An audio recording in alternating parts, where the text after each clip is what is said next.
Bismillahirrahmanirrahim. Assalamualaikum warahmatullahi wabarakatuh. Selamat pagi, salam sejahtera kita untuk kita semua. Om Swastiastu, Namo Buddhaya, salam kebajikan.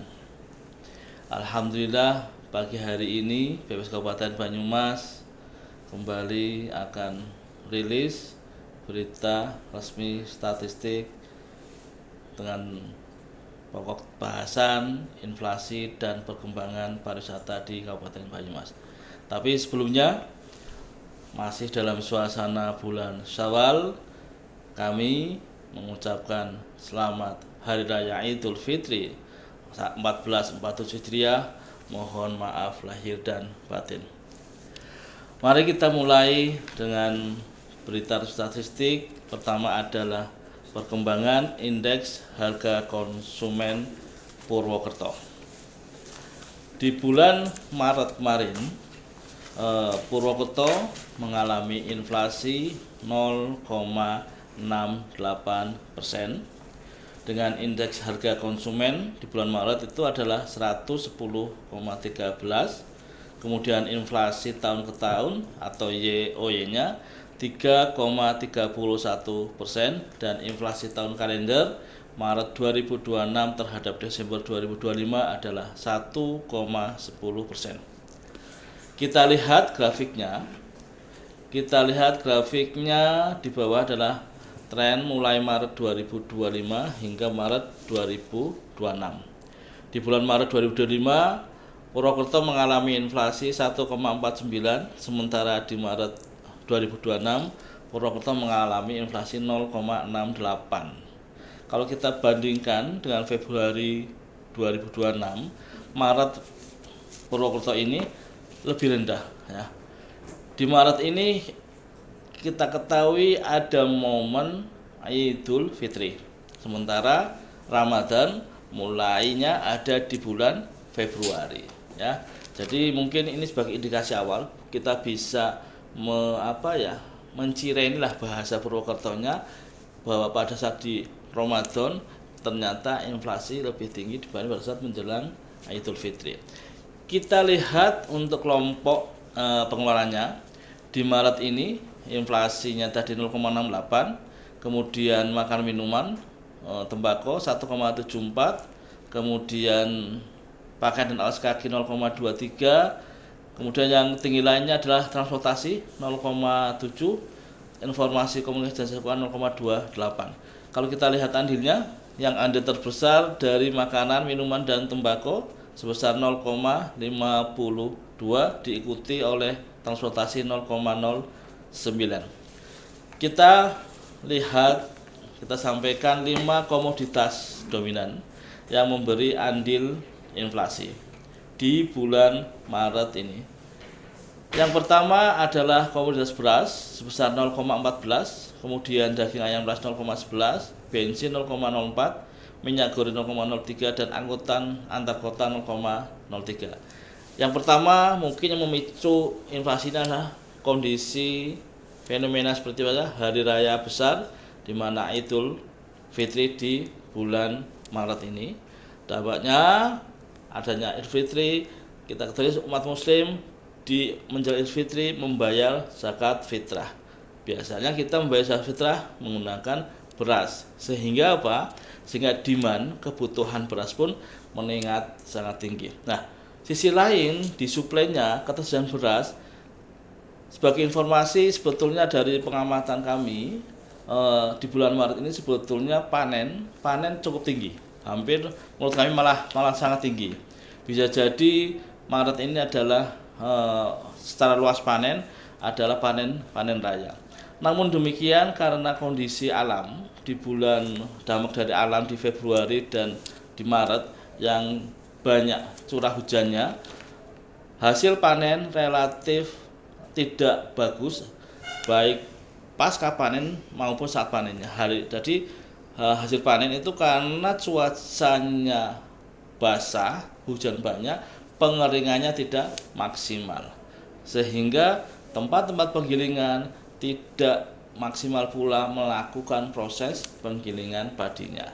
Sisi lain, Dari si harganya juga mempengaruhi, karena prosesnya ini membutuhkan biaya produksi lebih tinggi, maka harga pun relatif tinggi. Informasi dari beberapa petugas kami, harga gabah kering giling itu mencapai angka 8.000 per kilogram. Jadi itu fenomena yang mungkin menyebabkan beras menjadi andil tertinggi inflasi di bulan Maret ini.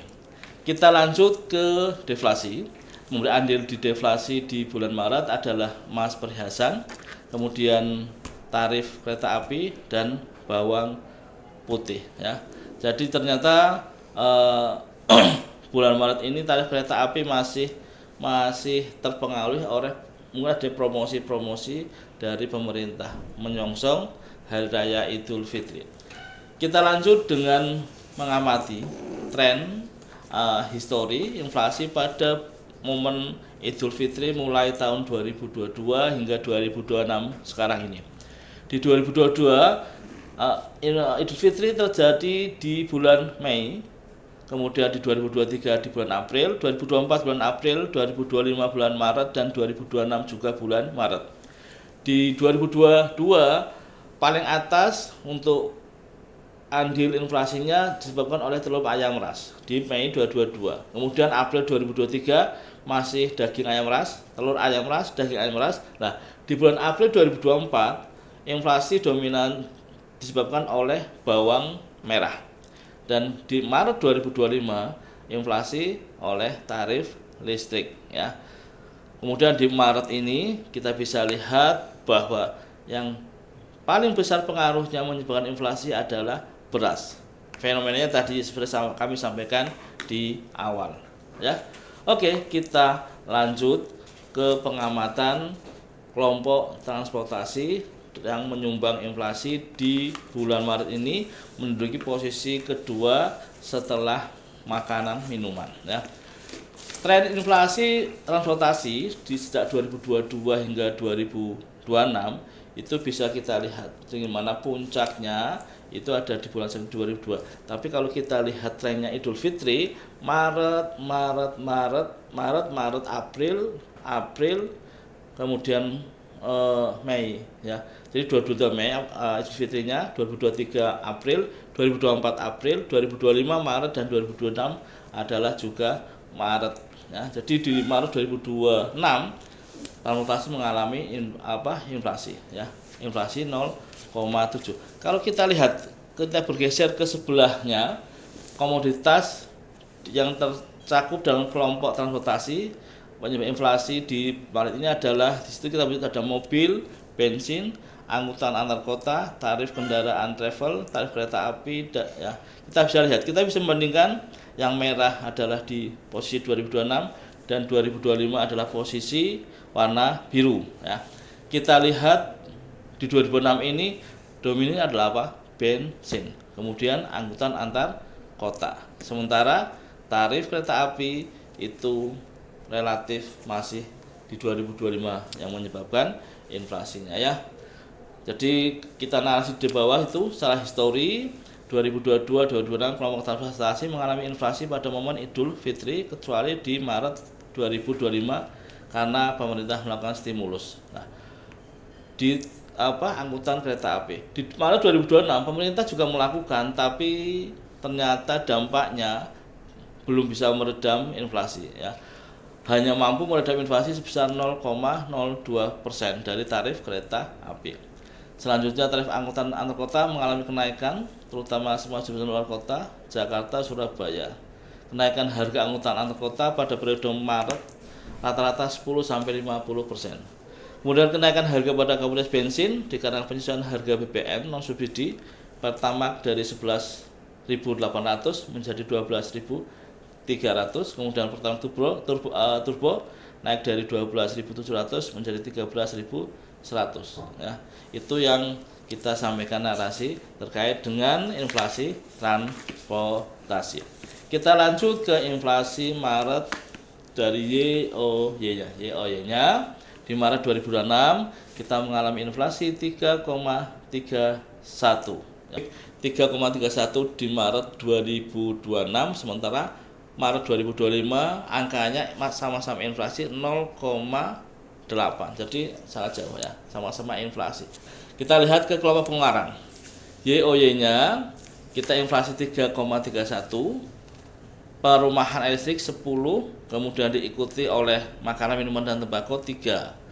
Kalau kita lihat andilnya, andil yang terbesar tadi dari perumahan, air, listrik, dan bahan bakar rumah tangga, diikuti oleh makanan, minuman, dan tembakau 0,92 ya. 0,92. Masih sama, kita lihat 5 komoditasnya. 5 komoditasnya adalah pertama yang memicu inflasi YoY 3,31 adalah tarif listrik 1,04, kemudian emas perhiasan 0,61, daging ayam 0,24, beras 0,24, sigaret kreatif mesin 0,11. Kembali tarif listrik. Padahal penyebab adalah di Februari 2025 pemerintah melakukan semacam diskon 50% untuk tarif listrik. Nah, ternyata paskanya sekarang ini masih berdampak di inflasi YoY-nya ya. YoY-nya. Kemudian emas perhiasan masih mengalami secara YoY menjadi pemicu, meskipun secara mantumannya emas perhiasan mengalami deflasi, tapi secara YoY emas perhiasan masih inflasi ya. Beras sama dengan mantuman menjadi pemicu inflasi. Oke, kalau deflasinya kita lihat pemicunya adalah bawang putih, bawang merah, cabai rawit, dan bensin. 4 komoditas ini adalah komoditas hortikultura yang sangat mungkin terpengaruh oleh cuaca. Kita tahu di Januari, Februari, Maret relatif curah hujan yang bisa dikatakan lebih tinggi ya dibanding 2025, sehingga produk dari hortikultura relatif lebih rendah pula. Oke, kita lanjut dengan keterbandingan antar wilayah ya. Di Jawa Tengah yaitu ada Cilacap, Purwokerto, Kabupaten Wonosobo, Kabupaten Wonogiri, Kabupaten Rembang, Kudus, Kota Surakarta, dan Kota Semarang, serta Kota Tegal. Posisi di Purwokerto mantumannya 0,68 inflasinya, kemudian yang tertinggi ada di Kabupaten Wonosobo dan terendah 0,37 ada di Kota Semarang. Sementara yaitu date atau inflasi tahun kalendernya kita Purwokerto adalah 1,1, Kota Semarang terendah 0,8, dan Kota Tegal tertinggi 1,16. YoY Purwokerto 3,31, Jawa Tengah paling tinggi adalah Kota Tegal 3,99, dan terendahnya adalah 3,15. Kita Purwokerto masih relatif di rentang dalam rentang di Jawa Tengah ya. Insya Allah masih relatif aman. Oke, kita lanjut ke perkembangan pariwisata. Dalam hal ini adalah tingkat penghunian kamar dan rata-rata lama menginap. Ya, pertama kita sampaikan perkembangan perjalanan wisatawan Nusantara (Wisnus) dari dan keluar Banyumas. Ya. Warna biru dalam layar itu menandakan adalah wisatawan Wisnus yang masuk ke Banyumas, sementara warna putih itu adalah wisatawan Banyumas yang keluar Banyumas ya. Kita lihat di periode Februari 2025 hingga Februari 2026 di grafik menyebutkan angka wisatawan yang masuk Banyumas itu mencapai angka 538,278 538.278 wisatawan yang masuk ke Banyumas. Sementara dari Banyumas, orang Banyumas yang berwisata keluar Banyumas mencapai angka 374.015 jiwa ya. Itu angka-angka yang keterbandingan antara yang masuk dan keluar Banyumas. Oke, kita lanjut dengan tingkat penghunian kamar hotelnya. Kita lihat tren mulai Februari 2025 hingga Februari 2026 ya. Kalau kita lihat di Februari 2025 tingkat penghunian kamar ada di angka 30,82 poin. Sementara di Februari 2026 26,33. Kalau kita bandingkan YoY sangat signifikan penurunannya ya. Jadi nanti kita coba sampaikan lebih lanjut. Sementara rata-rata menginap di Februari 2026 mencapai 1,07 dan Februari 2025 1,12. Kalau kita bandingkan dengan Januari 2026 memang lebih tinggi, tapi kalau kita bandingkan dengan Februari 2025, rata-rata lama menginap pun di bulan Februari di Banyumas menurun. Kita lihat, coba kita lanjut ke hotel bintang. Menurut hotel bintang, ya, kita lihat tingkat penghunian kamarnya Februari 2026, Februari 2025 relatif sama. Artinya kalau kami boleh berpendapat, angka ini menunjukkan bahwa yang melakukan transaksi hotel, menginap di hotel adalah orang mungkin pelaku yang hampir sama, pelaku usaha yang ada keperluan di Banyumas, ya. Jadi angkanya hampir sama. Di Februari 37, Februari 2005 juga 37. Nah, rata-rata menginapnya ini yang perlu mungkin kita lihat keterbandingannya. Di Februari 2026, Februari 2025 rata-rata menginapnya lebih rendah, ya. Lebih rendah, ya. Kita di untuk hotel bintang. Kita lihat untuk hotel non bintang. Hotel non bintang rata-rata lama menginapnya di bulan Februari ada di angka 23,16, ya. 23,16, sementara di bulan Januarinya ada di 30,7 dan di Februari 2025 ada di angka 27,27. Nah, kalau kita lihat bandingan YoY Februari 26, Februari 2025. Nah, tinggian Februari 2002. Ada penurunan yang signifikan di Februari 2026 ini. Nah, mungkin kita flashback Februari, fenomenanya apa? Fenomenanya adalah adanya Ramadan.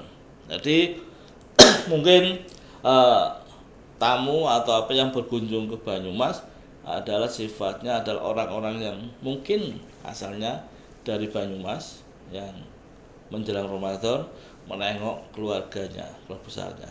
Kemudian di Ramadan, di Februari Ramadan, dunia kampus juga posisinya libur, sehingga saudara, orang tua, teman juga mengurangi kunjungan ke temannya yang sedang kuliah di Purwokerto. Secara rata-rata minat juga linear sama, mengalami penurunan Februari 2006, Februari 2025, tapi mengalami kenaikan jika dibandingkan bulan Januari, ya. Mungkin itu.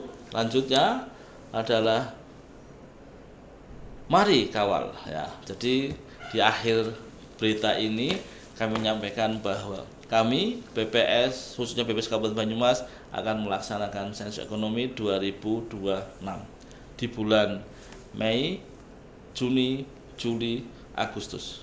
Nah, kami sampaikan sensus ekonomi 2026 bukan milik BPS tapi milik Indonesia. Karena itu, mari kawal bersama langkah besar wujudkan kemandirian perekonomian bangsa Indonesia yang lebih sejahtera, khususnya untuk Banyumas yang produktif, adil, dan sejahtera. Lebih kurangnya mohon maaf. Assalamualaikum warahmatullahi wabarakatuh.